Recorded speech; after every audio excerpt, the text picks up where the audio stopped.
Kuya Marlon, and Ate Phoebe.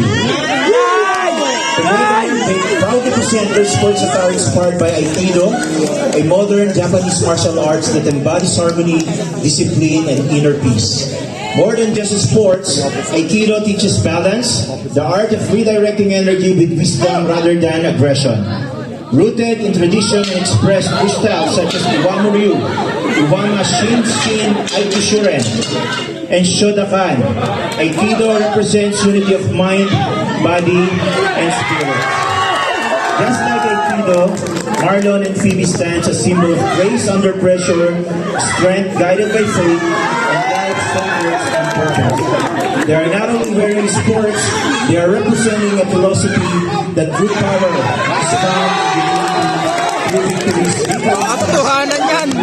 Greatness is anchored in God.